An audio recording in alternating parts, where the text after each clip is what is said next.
شاني. أنا القرآن رباني وعلى في الورى شاني. أنا القرآن أدبني. أنا القرآن نقاني. بسم الله الرحمن الرحيم. الحمد لله رب العالمين، حمد عباده الشاكرين الذاكرين. اللهم إنا نحمدك حمدا كما ينبغي لجلال وجهك وعظيم سلطانك. ربنا آتنا من لدنك رحمة وهيئ لنا من أمرنا رشدا. اللهم اجعل جمعنا هذا جمعا مباركا مرحوما، واجعل تفرقنا منه سالما من الشر معصوما. اللهم ارزقنا فيه البر والتقوى ومن العمل ما ترضى. اللهم افتح علينا أسرار كتابك. اللهم افتح علينا أسرار كتابك واجعلنا من أهل القرآن الذين هم أهلك وخاصتك. اللهم نور بصائرنا بنور القرآن. اللهم نور بصائرنا بنور القرآن وافتح علينا بفتوحات العارفين برحمتك يا أرحم الراحمين يا رب العالمين. صلى اللهم وسلم وبارك على سيدنا وحبيبنا ونبينا محمد وعلى آله وصحبه أجمعين. Donc, chers frères, chères sœurs, bienvenue pour cette nouvelle séance qu'on va consacrer à une sourate particulière, c'est sourate Al-Falaq. C'est une sourate protectrice, donc vous imaginez l'importance, parce qu'il va nous protéger contre le mal. Il y a un certain nombre de mots que on va, Inch'Allah Azza wa Jal, développer dans les séances à venir, bi'idhnihi subhanahu wa ta'ala. Mais j'aimerais bien, avant de commencer cette sourate, toujours d'un point de vue méthodologique, de nous arrêter sur le nom de la sourate. Le nom de la sourate, ce n'est pas un choix arbitraire, mais c'est un choix minutieux. C'est pour ça que c'est très important que nous puissions comprendre le nom de la sourate. Ça s'appelle sourate Al-Falaq. Et puis, nous nous protégeons auprès de Rabb al-Falaq.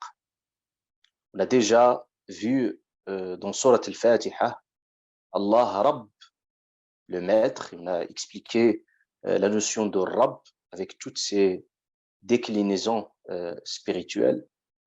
Rabb al-Alamin, les mondes. Et aujourd'hui, on découvre le nom d'Allah Azza wa Jal, mais cette fois-ci est associé Al-Falaq. Rabb, mais Al-Falaq. Qu'est-ce qu'il signifie Al-Falaq? Al-Falaq, vous avez par exemple la traduction que vous avez l'aube naissante, ou une traduction qui s'apparente à la naissance de l'aube. Mais vous allez découvrir, Inch'Allah Azza wa Jal, et nous allons découvrir ensemble l'étendue de ce terme.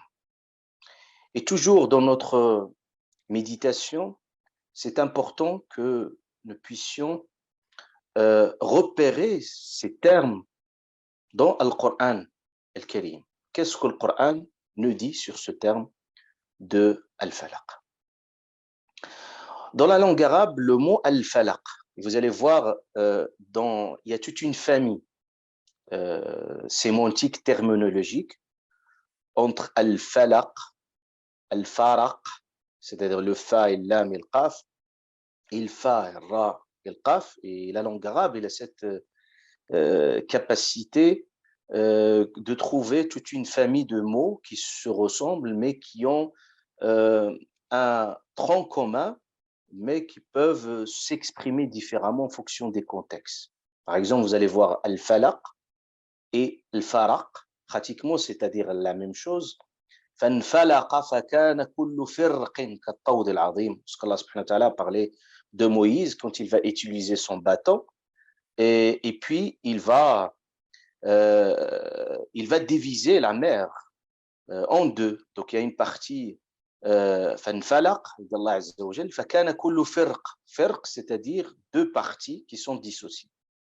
Donc le mot Al-Falaq, qu'est-ce qu'il signifie? Il signifie, entre autres, toute scission, c'est-à-dire une dissociation, une division de quelque chose. Je vais reprendre des termes aussi qu'on utilise aussi soit dans le quotidien, soit des termes qui sont utilisés même par les scientifiques, et pour que vous puissiez comprendre, Inch'Allah Azzawajal, comment cette notion est centrale. Donc, vous avez toute séparation de deux choses, une segmentation, une différenciation, une division, une dissociation, une fission. Tous ces termes renvoient à la notion de al-falaq. Donc, comment Allah Azza wa Jal subhanahu wa ta'ala, il ne peut pas ne parler et même il attribue son nom de Rabb al-falaq de façon arbitraire. C'est parce que Allah Azza wa Jal vient de dire aussi que cette notion de al-falaq, elle est centrale. Et vous allez voir que al-falaq, c'est un processus. C'est un processus et Inch'Allah Azza wa Jal, à travers que 2 exemples ou 4 exemples ou plus, Inch'Allah Azza wa Jal, durant cette séance, nous allons comprendre l'importance et la portée de ce terme. Vous allez voir que al-falaq, comme cette notion de séparation, de différenciation, est un principe, est un processus qui devient même une norme, même une règle dans toute la création, de la cellule jusqu'à l'atome. Premièrement, commençons par la cellule, parce que la cellule est l'origine de la vie. C'est la cellule.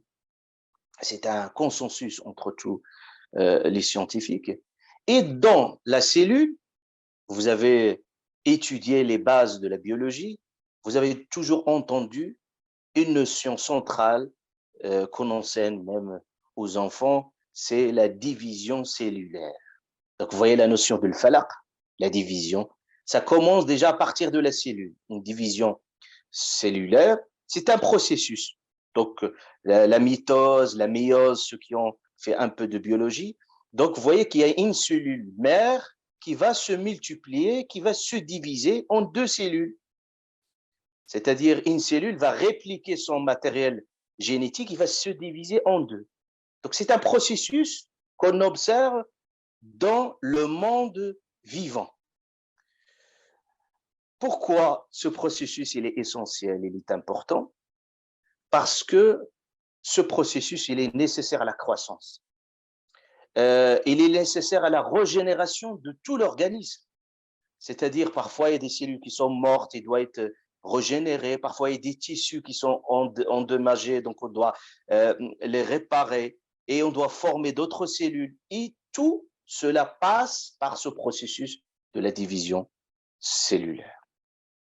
Et si vous voulez même voir qu'Allah Ta'ala, Rabb al-Falaq, voyez cette division, comment il s'opère de façon incroyable et impressionnante et spectaculaire. Vous pouvez rien voir et aujourd'hui, on a la chance et l'opportunité d'avoir même l'embryon, de le voir instant après instant. C'est-à-dire, vous pouvez voir depuis le début de l'embryon, depuis la première cellule, ce qu'on appelle le zygote, la première cellule, et comment ça se divise. Ça se divise et vous admirez ça en 2 cellules, après ça se divise en 4, après en 8, jusqu'à qu'on arrive à un stade, même un stade qu'on l'a appelé en biologie, s'appelle le stade de la segmentation. On segmente. Al-falaq, c'est tout le sens de le mot al-falaq. Et on arrive même également à un stade encore plus développé dans le développement embryonnaire, ce qu'on appelle l'organogénèse, c'est-à-dire quand il y a des organes qui vont se former et se fabriquer et ils vont se spécialiser. Tout cela, c'est indique qu'Allah subhanahu wa ta'ala, qu'il est Rabb al-Falaq. C'est pour ça le prophète sallallahu alayhi wa sallam, il remercie Allah subhanahu wa ta'ala.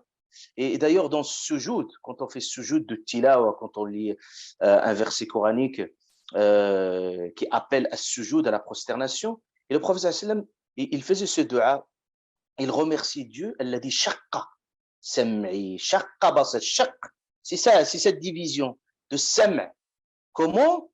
Vous voyez comment les cellules, quand ils vont se former, vont se spécialiser, vous allez voir comment sam', il y a shuq, basari, c'est-à-dire comment ces cellules vont se former et se créer, et toujours avec ce processus que je viens d'indiquer. Donc, pour nous dire l'importance de cette notion est centrale dans la cellule. C'est-à-dire que ce processus, il est essentiel, c'est-à-dire dans le monde de l'animal et même dans les plantes. Dans les plantes, c'est un processus important pour pouvoir pérenniser l'être. Donc, je vous ai dit, al-falaq, on l'observe de la cellule jusqu'au l'atome. Et allons-nous maintenant voir ce même phénomène qui s'opère dans l'atome. C'est-à-dire l'atome, c'est la partie plus minuscule aussi qui se matérialise dans d'autres créations.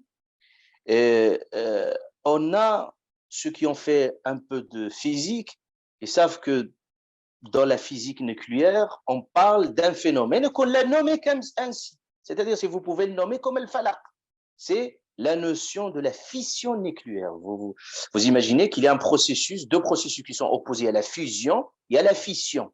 La fission nucléaire, c'est-à-dire quand le noyau, d'ailleurs, c'était une découverte qui a permis tous les développements que vous voyez aujourd'hui à travers la bombe nucléaire, à travers aussi les centrales qui sont nucléaires, à travers ce processus.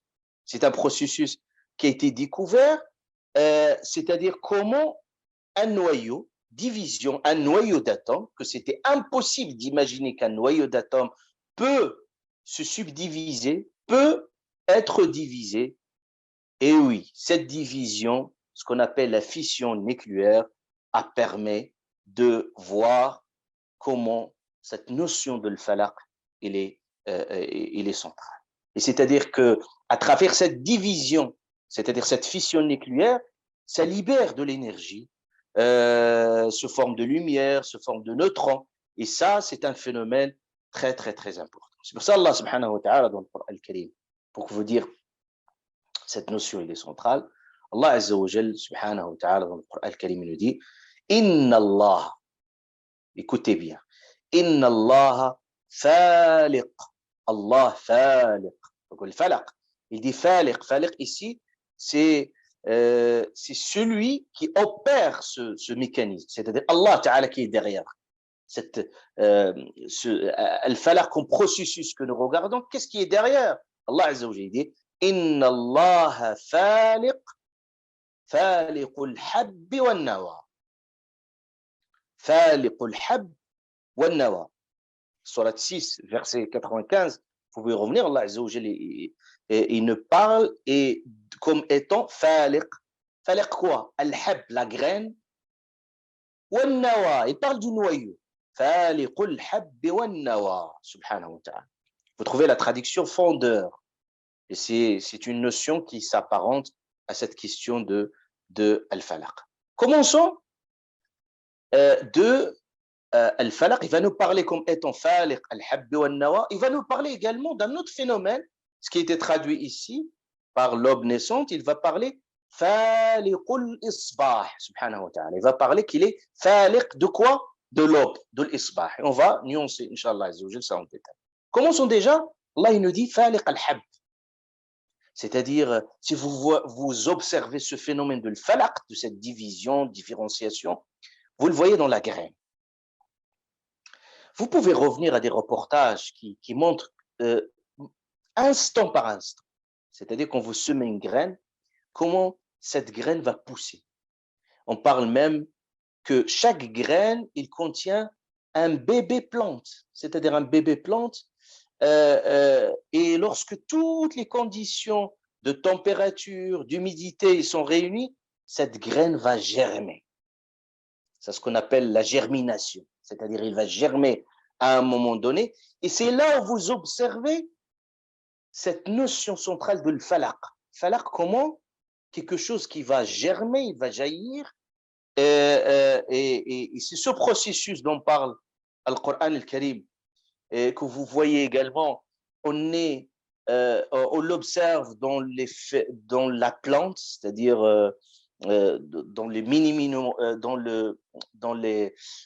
dans les choses les plus minuscules, comme on observe ce même phénomène, même dans l'univers même, dans la création la plus gigantesque, par exemple les galaxies, la Terre, les cieux, et il est utilisé autrement. C'est pour ça que je veux dire al-falaq, al-faraq et al-fatq. Allah Azza wa Jal, c'est les mêmes termes qui renvoient à la même dimension, sauf parfois un terme renvoie à des choses qui sont plutôt matérielles, d'autres qui sont minuscules, d'autres qui sont grandioses. Allah Azza wa Jal nous dit dans ce verset coranique. Vous pouvez revenir, la sourate 80, verset 25. Allah Azza wa Jal dit أولم يرى الذين كفروا أن السماوات والأرض كانتا رتقا ففتقناهما. C'est une fusion après une fission. Comment? Allah Azza wa Jalla dit أولم يرى الذين كفروا أن السماوات والأرض كانتا رتقا ففتقناهما. Désolé, le verset coranique c'est-à-dire que je viens de citer à l'instant, ce n'est pas dans cette sourate-là. Dans sourate 21, verset 30, Allah Azza wa Jalla dit « Ceux qui ont mécru, n'ont-ils pas vu que les cieux et la terre formaient une masse compacte? Ensuite, nous les avons séparés. » Donc la terre et les cieux, ils formaient une masse compacte. Et puis, nous les avons séparés. C'est ça la notion de falaq. Mais ici, au sens fataqnahum, c'est la même, ça revient à la même racine, la même famille. Et nous les avons séparés et fait de l'eau toute chose vivante. Et Allah Azza wa Jalla dit dans un autre verset coranique, il s'est ensuite adressé au ciel, qui était fumé. D'ailleurs, on a une sourate qui s'appelle la fumée, qui parlait de la naissance même de l'univers. Qui était fumé, et lui a dit, ainsi qu'à la terre, venez tous deux, bon gré, mal gré, tous deux dire, ne venons, obéissons. Allah subhanahu wa ta'ala.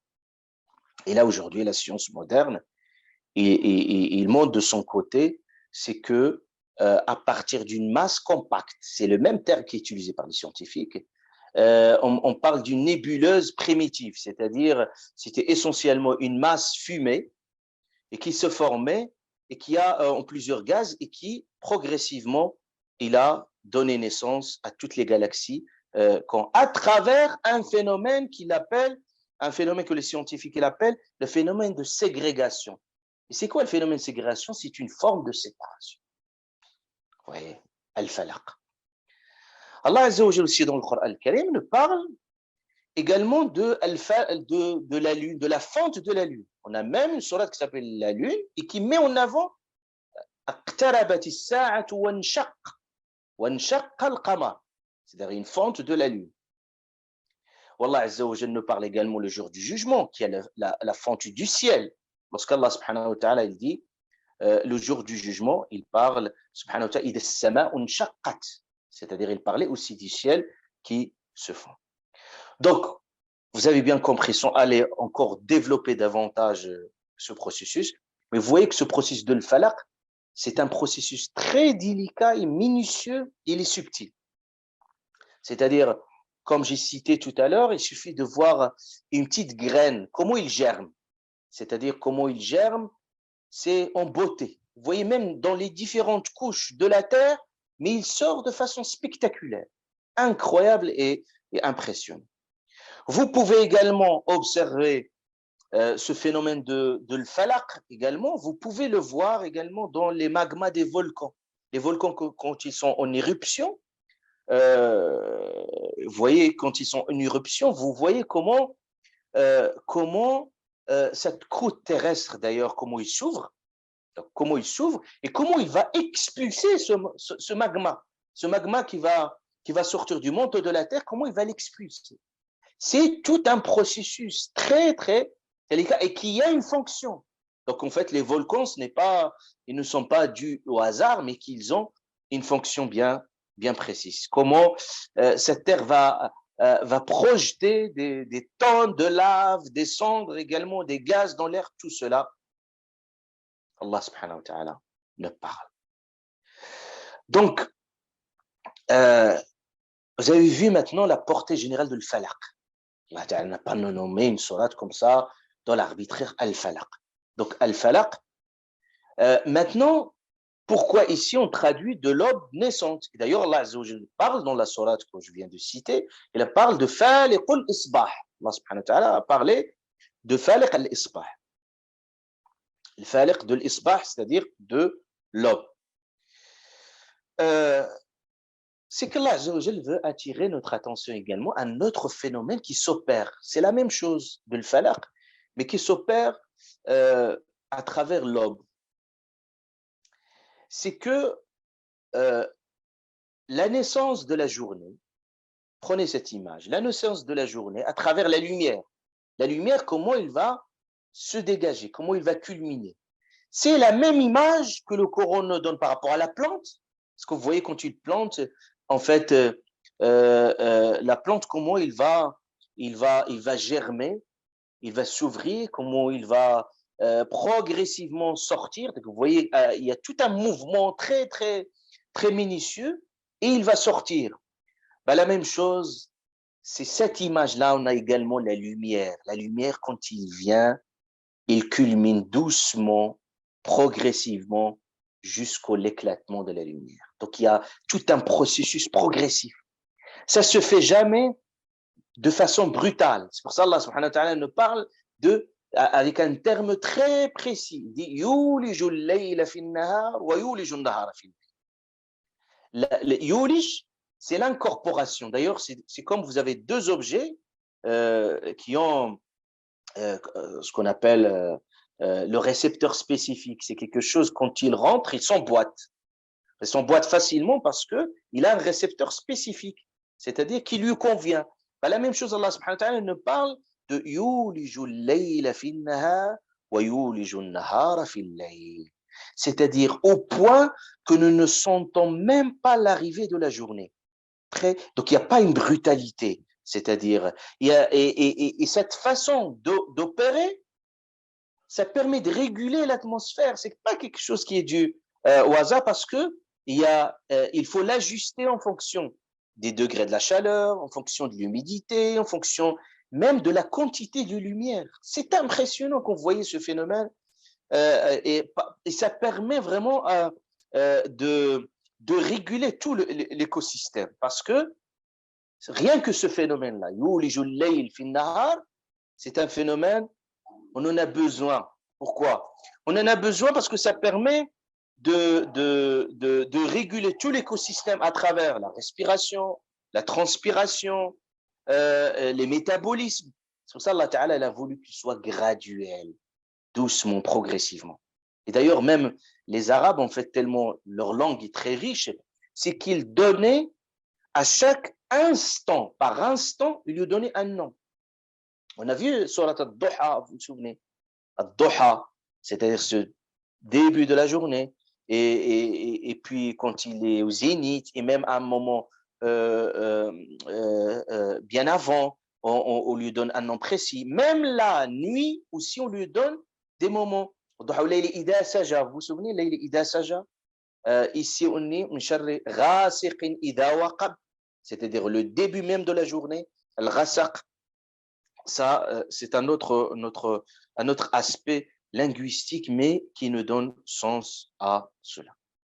Donc, on a bien compris la notion de al-falaq dans sa dimension globale et aussi son rapport avec la lumière qu'on évoque ici. Mais al-falaq, rabb al-falaq, c'est au sens général. Mais la lumière ou l'aube naissante n'est qu'un aspect, n'est qu'une expression de al-falaq dans sa particularité. Maintenant, Inch'Allah subhanahu wa ta'ala, aujourd'hui, on va voir le début de cette sourate. Qul a'udhu, donc il y a une forme de protection, bi rabbi al-falaq. Min sharri ma khalaq.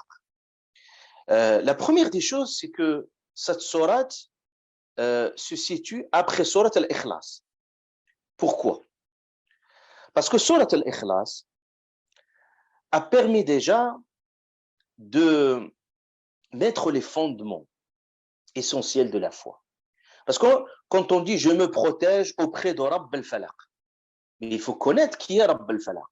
Donc Surat al-Ikhlas, nous a permis de connaître Allah Azza wa Jal. On a développé suffisamment le nom d'Allah Ta'ala l'unique, Samad, l'absolu. Et tous ces noms-là montrent une chose centrale, c'est qu'Allah subhanahu wa ta'ala, il est l'absolu, à qui on dirige nos demandes et vers qui on se tourne systématiquement. Subhanahu wa ta'ala.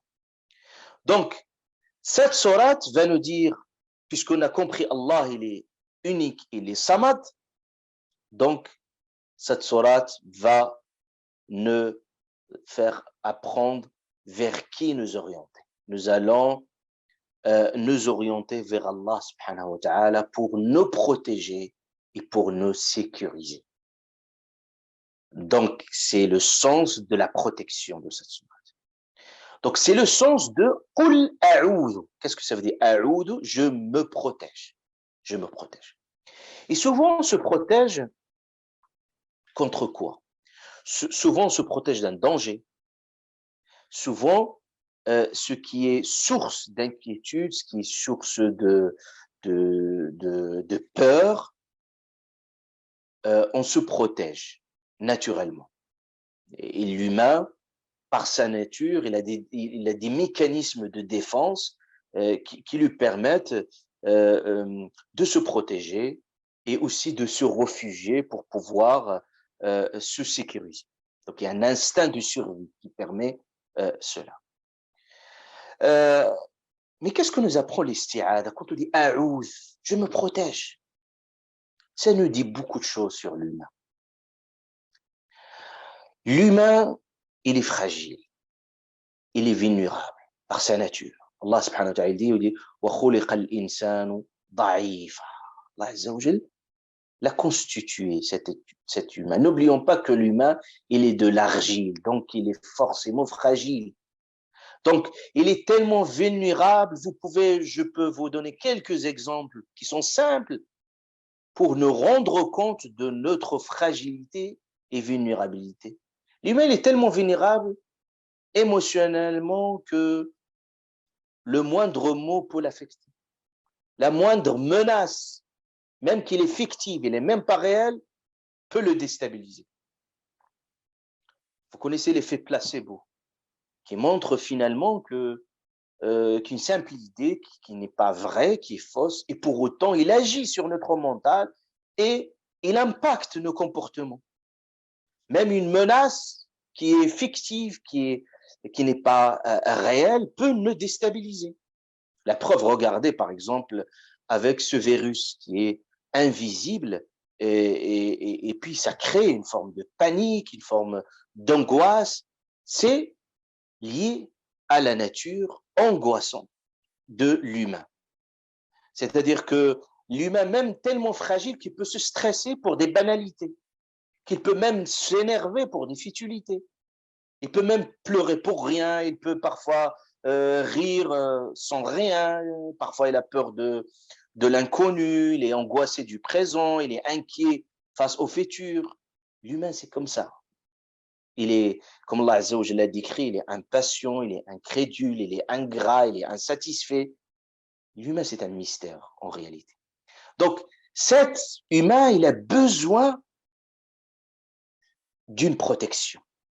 Il a besoin d'une transcendance. Il a besoin d'une niche sentimentale qui le sécurise, qui le protège, qui le met en confiance. Parce que l'humain, l'erreur qu'il a faite ces derniers siècles, c'est que l'humain, il veut s'émanciper de Dieu, mais il s'est trouvé face à lui-même. Et quelle angoisse, quel enfer psychologique quand l'humain n'arrive pas à affronter ce monde incertain, trop d'incertitude, trop d'instabilité dans ce monde-là, et ses ressources ils sont tellement limitées. Il a besoin de son Créateur.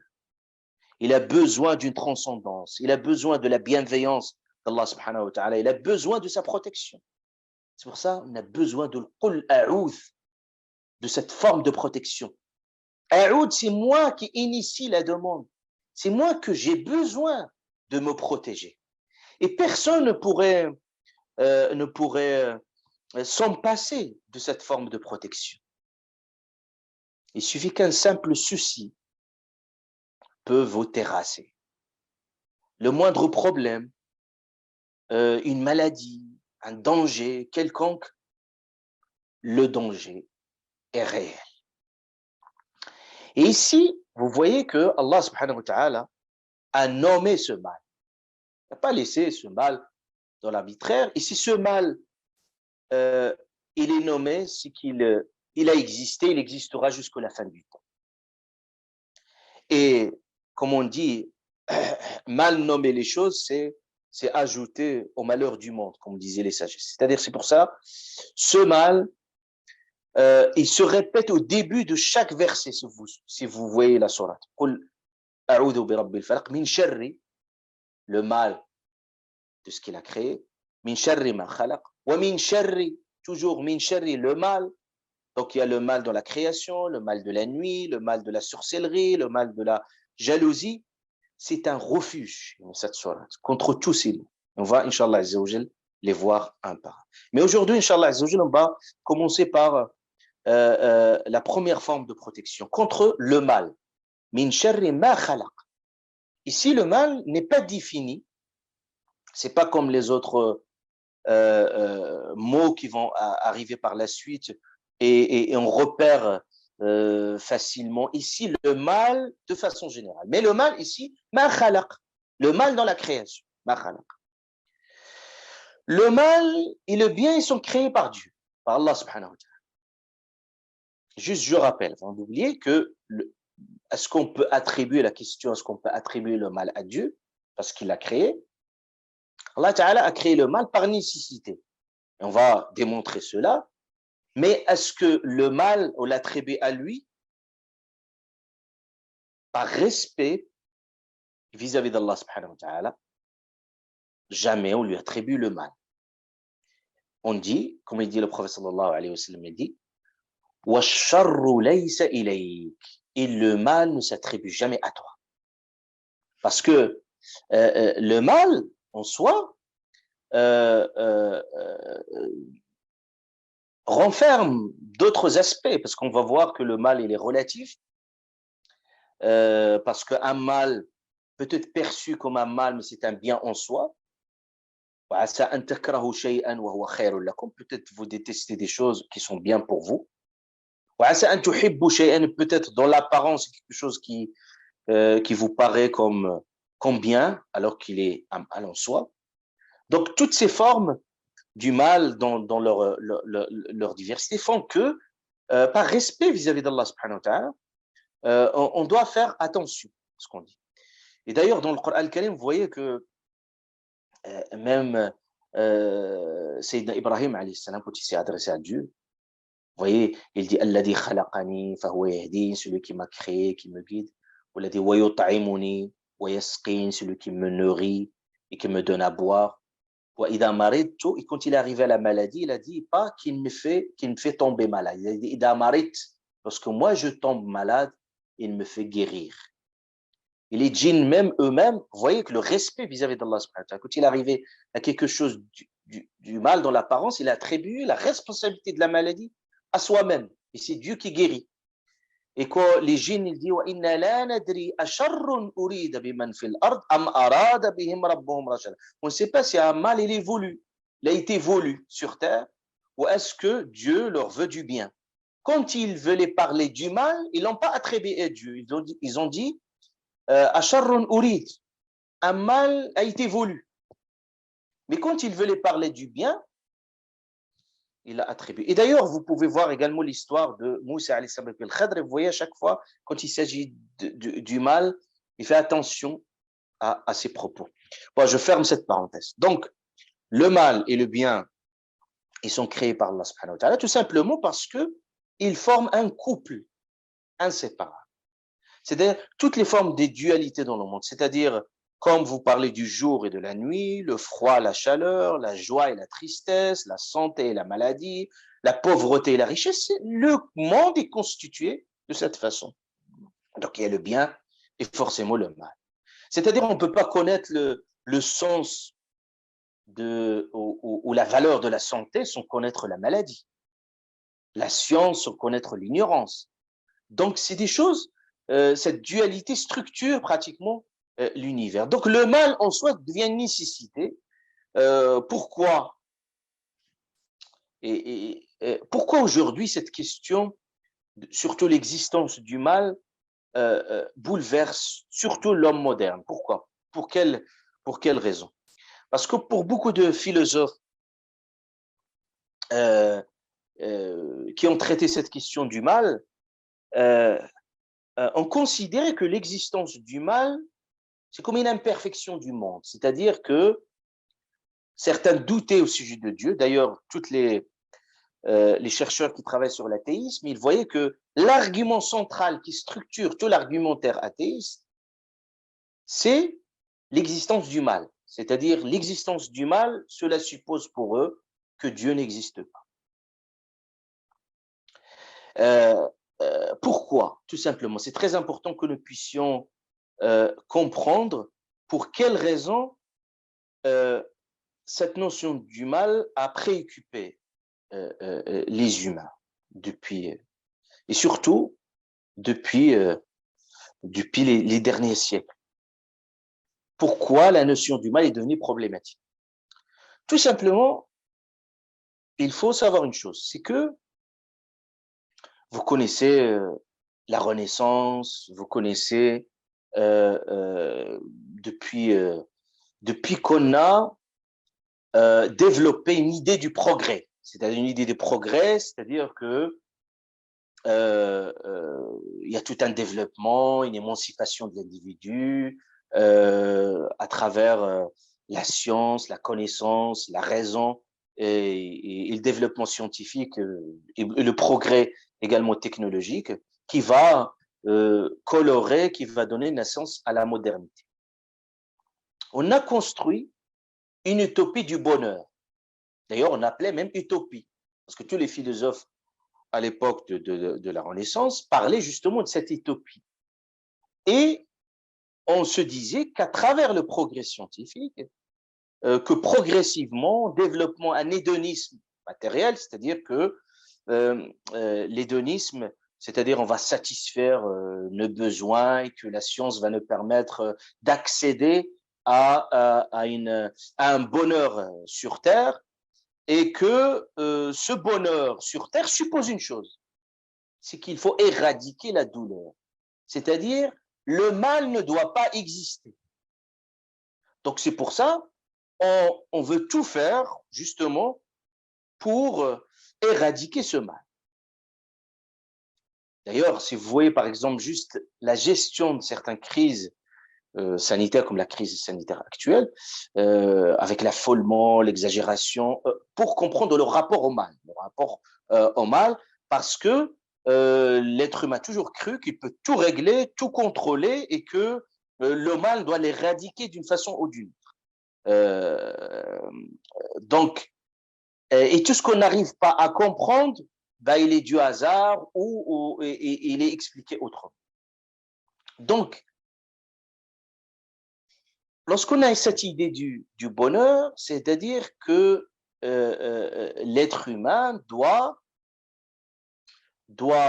satisfaire ses besoins, on doit lui offrir tous les moyens pour assouvir ses besoins, mais cette conception a négligé l'autre versant de la vie. C'est que la vie a un sens. Parce que si vous dites, vous êtes dans une vision nihiliste que la vie n'a pas de sens, donc cela suppose que vous pouvez jouir de toutes les jouissances de la vie, sans avoir une éthique, sans avoir une morale. Par contre, si vous dites que la vie a un sens, ça veut dire que le sacrifice, il a un sens, le courage, il a un sens, parce que on a négligé que la vie, au même temps, au même titre qu'on peut proposer le bonheur pour les humains, mais également cette vie, il est entachée de doutes, de souffrances, de difficultés et qui font partie inhérente de la vie. Si on oublie cet aspect-là, on risque d'entraîner, même dans l'éducation, quand vous éduquez vos enfants, que tout va bien dans le meilleur des mondes. Et une fois qu'ils sont relâchés dans la nature, ils vont être confrontés à la dureté de la vie, ils vont craquer à un moment donné, le mal-être, la souffrance. Pourquoi? Parce qu'on leur a dit, le mal n'existe pas, que tout va bien dans le meilleur des mondes. Et à un moment donné, ils sont confrontés à la difficulté de la vie. C'est pour ça Allah subhanahu wa ta'ala, il nous dit toujours, وَلَنْبْلُوَنَّكُمْ بِشَيْءٍ. On va vous éprouver. C'est comme ça Allah ta'ala a voulu que le mal, c'est une épreuve en soi. Bichay, un peu. Bichay min al-khawf, la peur, le jour, c'est-à-dire le manque de nourriture, la pauvreté en soi. Parfois des crises financières sur l'échelle individuelle, collective, l'anfus, c'est-à-dire des décès, etc. C'est-à-dire il y a le sens de sacrifice, de persévérance. Donc, le fait de promettre en fait le bonheur de cette façon-là a fait que cette notion du mal n'a pas été pensée comme il se doit ou comme correctement. Donc, min sharri ma khalaq. Ici, Allah subhanahu wa ta'ala dit min sharri ma khalaq. Ça serait hasardeux de vous dire qu'on va recenser tout le mal. Qu'est-ce que ça veut dire min sharri ma khalaq? C'est quoi le mal dans cette création? Est-ce qu'on peut le repérer? Tout simplement, déjà, est-ce que le mal, c'est quoi le mal déjà en soi? Est-ce que le mal, c'est l'absence du bien? Et donc, ça veut dire quand le mal, il est là, ça veut dire que c'est un effet de l'absence du bien. C'est parce qu'il n'y a pas de bien. Allah Ta'ala, il a voulu qu'il y a cette concurrence et même cette bataille entre le bien et le mal. Alors que le mal, pourquoi c'est compliqué de détailler tout cela? Parce que le mal n'a pas la même forme, c'est pas du même type, n'a pas les mêmes sources. À ce que notre raison même, elle est capable de saisir le sens même du mal. Parce que tout est relatif. Combien de fois on évalue certaines situations comme étant mal, ils se sont avérés, c'est un bien en soi. Même les crises aujourd'hui, dans la gestion des crises, on considère que les crises ne sont plus comme un mal radical, un mal absolu. Ces crises vont nous permettre de nous régénérer, de repenser autrement, de trouver un autre chemin, un autre itinéraire. Et combien de fois, quand on prend de recul par rapport à des événements passés, on se rend compte que le mal, qu'on l'a pensé à un moment donné, c'était un bien en soi. C'est pour ça qu'on parle maintenant de cette culture de positivité. Pourquoi? Parce que finalement, on regarde juste des aspects parce que notre cerveau, il fonctionne à l'onde d'alerte. C'est comme ça. C'est-à-dire le train qui ne vient pas à l'heure. Ça, ce qui retient l'attention que plutôt ce qui fait, ce qui fait du bien. Donc ça, c'est quelque chose d'important. Mais nous allons, Inch'Allah, pour finir, évoquer la source du mal. Que le Coran a évoqué. La source du mal, c'est Ash-Shaytan, Satan. Allah Azzawajal a qualifié Shaytan avec deux qualificatifs. Adou, un ennemi. Inna ash-shaytana lakum aduwwun. Allah subhanahu wa ta'ala dit Shaytan, il vous est un ennemi. Fattakhidhuhu aduwwa, c'est-à-dire il faut également le considérer comme un ennemi. C'est-à-dire il ne faut pas jouer avec. C'est un ennemi. Donc Allah subhanahu wa ta'ala dit, c'est comme il nous dit ici, il faut prendre conscience que c'est un ennemi, parce que déjà lui, il le sait. Lui, il le sait, il l'a déclaré même, très ouvertement. Donc c'est à nous aussi d'être immunisés face à cet ennemi. Donc, premièrement, il est un ennemi. Deuxième des choses, il est invisible. Vous voyez la difficulté? Quand il est un ennemi, en même temps, il est invisible, c'est encore plus difficile. Ça veut dire qu'il y a encore une raison forte de nous protéger. Invisible, Allah subhanahu wa ta'ala dit, innahu yarakum huwa wa qabiluhu min haythu la tarawnahum. Innahu yarakum, lui, il vous voit. Et surtout, un ennemi, quand il veut voir, et vous ne le voyez pas. C'est encore plus délicat de mener. Et c'est pas un ennemi facile, parce que c'est un ennemi très expérimenté, donc il a une longue expérience avec l'humain. C'est pas une réalité fictive, shaitan. C'est pas juste des propos qu'on prononce. C'est pas un mythe, shaitan, c'est une réalité. Pourquoi? Parce que shaitan, on voit les effets, on voit les dégâts au quotidien, et Allah subhanahu wa ta'ala, même, il a blâmé les êtres humains. Il dit Alam a'had ilaykum ya bani Adam. Vous n'êtes pas engagés avec Dieu, ya bani Adam. La ta'budu shaytan. Donc on voit les dégâts que Shaitan peut faire. Parce que cet ennemi, il a un combat à mener contre l'être humain, il a une vision, il a une stratégie, il a un plan, il a des moyens, il a des ressources. Allah Ta'ala nous a parlé de tout cela. Et il a une volonté, il s'est engagé. Il va tous les dévier. Il est armé, il a des pièges. Donc il veut piéger l'être humain, ses armes sont puissantes. C'est-à-dire, Shaitan, il a ses armes puissantes. Vous pouvez revenir à l'ouvrage de Ibn al-Jawzi qui a écrit Talbis Iblis. Il a parlé de Talbis Iblis, les pièges de Iblis. Il a piégé tout le monde, y compris les savants, y compris les adorateurs. Tout le monde, il le piège.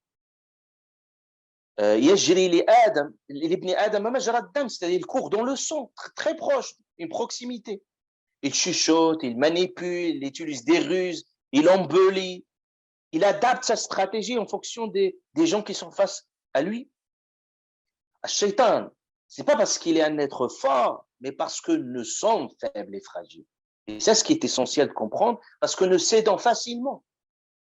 Nous cédons facilement, nous n'avons pas assez de force, de résistance, parce que nous sommes fragiles. Donc le seul recours qui nous reste, c'est Allah subhanahu wa ta'ala, de se protéger contre Ash-Shaytan al-Rajim. C'est pour ça Allah Azza wa Jalla a dit Inna ibadi laysa laka alayhim sultan. Il a dit mes serviteurs, les serviteurs les plus sincères, tu n'as pas d'autorité. Laysa alayhim sultan. Shaytan il essaie. إذا مسهم طائف من الشيطان تذكروا, c'est-à-dire Shaytan il tente, il essaie un peu, mais il voit que tout est condamné. Ils n'ont pas laissé l'opportunité à Shaitan. Parce que ces gens-là, ils sont très éveillés. Tadhakkaru fa'idha hum mubsirun. Ils sont très clairvoyants par rapport aux ruses de Shaitan. Et l'histoire que Allah subhanahu wa ta'ala nous a racontée de Iblis avec Sayyidina Adam et Hawa alayhi salam montre également comment il a pu manipuler également Sayyidina Adam et Hawa alayhi salam. C'est pour ça, pour mieux comprendre, pour qu'on se protège, on dit A'udhu billahi minash shaitanir rajim quand on lit le Coran al-Karim. Particulièrement, on a cette histoire de ce maître avec ses élèves. Une fois, ils sont passés par un troupeau de moutons, et le chien, il leur a dit si vous passez par un troupeau de moutons et le chien du berger, il veut vous attaquer, vous faites comment? Beaucoup d'élèves, ils ont donné leur avis, et l'un d'entre eux, il a dit on se bat contre lui, on se bat jusqu'au qu'on gagne la bataille, on passe. Il leur a dit ولكن هذا يطول. Il a dit cela demande beaucoup d'énergie, beaucoup de temps. Il leur a dit le plus simple, ça serait quoi? Le plus simple, c'est de demander à son maître, le berger, de l'arrêter et tu peux passer tranquille. C'est ça, Ash-Shaytan. Vous pouvez pas mener le combat seul face à Shaytan. Jamais vous pouvez vous dire que je peux gagner seul. C'est pour ça Allah subhanahu wa ta'ala nous a dit de nous protéger auprès d'Allah Azza wa Jal contre Shaytan. C'est que c'est un Shaytan, c'est un mal absolu. Il y a d'autres mots bien entendu, min sharri ma khalaq, visible, invisible, apparent, caché. Un nefs, déjà en soi, c'est un mal, et un mal aussi qu'il ne faut pas. Donc il faut déjà, il y a des ennemis qu'il faut les connaître. Shaitan également, un ennemi aussi très proche, c'est nefs, soi-même, qui peut même être manipulé par Shaitan, il peut même collaborer avec Shaitan. C'est ça le prophète il a dit, je me protège contre le mal de soi-même. Il y a des ennemis que vous ne connaissez pas, qui veulent du mal pour vous. Est-ce que vous pouvez recenser tous les ennemis autour de vous? Impossible. Il y a même des faux amis qui peuvent être des ennemis, sans que vous rendiez compte. Allah dit, Allahu a'lamu bi a'da'ikum. Allah seul qui connaît vos propres ennemis. Ici, Allah subhanahu wa ta'ala, vous voyez, min sharri ma khalaq, c'est-à-dire tout le mal qu'il y a dans l'univers, si Allah ta'ala nous dévoile toutes les sources du mal autour de nous, vous allez vous rendre compte que vous soyez en vie est un miracle. Parce que Allah Ta'ala met tout sans que vous soyez conscient. Subhanahu wa ta'ala, il vous protège contre. Combien de maladies, combien des ennemis, c'est les anges qui vous protègent. On a des anges des anges qui ne protègent de tomber, qui nous protègent contre le mal. Donc dès qu'on sort, sachez une chose, dès qu'on sort de chez soi, on est confronté à tout type de danger et de menaces, soit pour soi-même, soit pour son entourage. Dès que vous prenez votre voiture, il y a un risque. La route est un risque. Vous allez au travail, est un risque. Chez soi, il y a un risque. Heureusement, l'être humain oublie. Heureusement, c'est pour ça les formes pathologiques des gens qui sont sensibles à ces dangers, c'est un vrai enfer psychologique. Ceux qui ont des troubles obsessionnels ou ceux des gens qui ont certains types de maladies, des paranoïas qui regardent tout, c'est un enfer psychologique. Mais heureusement, Allah subhanahu wa ta'ala, on oublie. Mais Allah Azza wa Jalla nous donne une garantie. Protégez-vous. Surat al-Falaq. Si vous dites, قل أعوذ برب الفلق من شر ما خلق من شر ما خلق. Voilà, tout ce mal, Allah Ta'ala vous le garantit. Juste un virus, vous le voyez aujourd'hui, c'est un ennemi invisible. Comment vous pouvez vous protéger? Beaucoup de gens qui font tout pour se protéger, pour autant ils étaient touchés. Donc on se protège. C'est pour ça que le professeur Hassan nous parle dans un hadith, il dit, quand quelqu'un sort de chez lui, Bismillah, Tawakkaltu Allah, Bismillah, au nom d'Allah, je me protège, je me remets à Allah subhanahu wa ta'ala. Il dit, regardez, Tanaha anhu shaitan. Shaitan, tout de suite, il vous attend dehors. Tanaha, qu'est-ce qu'il fait? Shaitan, il se met à l'écart. Il ne peut pas vous suivre. Et puis là, des anges qui vont vous suivre, vous accompagner tout au long de votre chemin. Parce qu'il y a, comme il dit le prophète, lammatul malak, il y a lammat shaitan. Il y a soit l'inspiration de shaitan, soit l'inspiration de l'ange qui vous inspire le bien. Si shaitan, il est là, il vous inspire toujours le mal. Et il dit, shaitan lui-même, quand il voit cette personne, il dit, Allah Ta'ala le protège. Il lui dit, anna lak, comment tu puisses piéger une personne, hufiz wa wuqi, c'est une personne qui est protégée et qui est sauvegardée et quelqu'un qui est sous la protection d'Allah subhanahu wa ta'ala. C'est pour ça on confie tout à Allah Azza wa Jal pour nous protéger nous-mêmes, nous protéger dans nos biens, nous protéger dans notre savoir, dans notre intelligence, dans notre foi. Parce que même votre foi, vous pouvez vous protéger et les ennemis sont énormes. Donc, également, avant de finir, c'est qu'il faut être également capable d'identifier ces sources du mal. Parce que pour combattre, il y a certaines choses que vous pouvez les repérer facilement. Et le premier combat, c'est déjà les sources du mal en vous-même. Déjà, commencer par soi-même. Avant, il faut dompter ces sources du mal. فَأَلْهَمَهَا فُجُورَهَا وَتَقْوَاهَا. Il y a des graines du mal qui peuvent pousser aussi du bien. Et par la suite, être acteur du bien.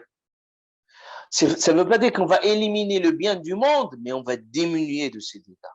Et c'est ça, l'éducation, c'est le levier principal. Allah Ta'ala parle de l'éducation spirituelle par excellence, parce qu'il renforce la part du bien en nous et il diminue le mal. قَدْ أَفْلَحَ مَنْ زَكَّاهَا وَقَدْ خَابَ مَنْ دَسَّاهَا.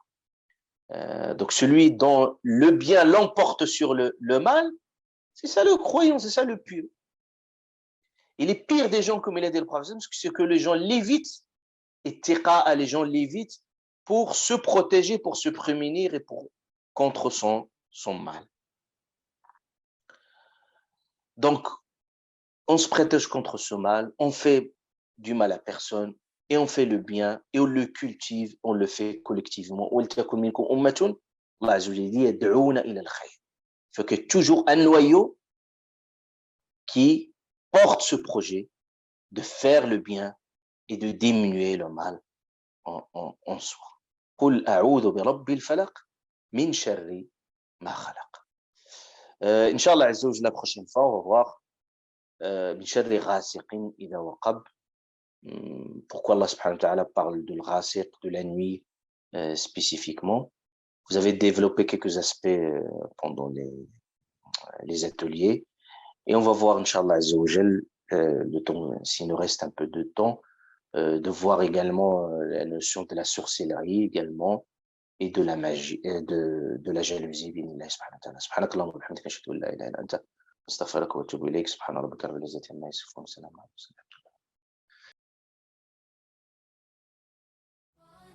أنا القرآن يسري في شراييني ووجداني أنا نبت بحفاظ جليل القدر والشان لهم نور يعانقهم يضاهي شمس أزمان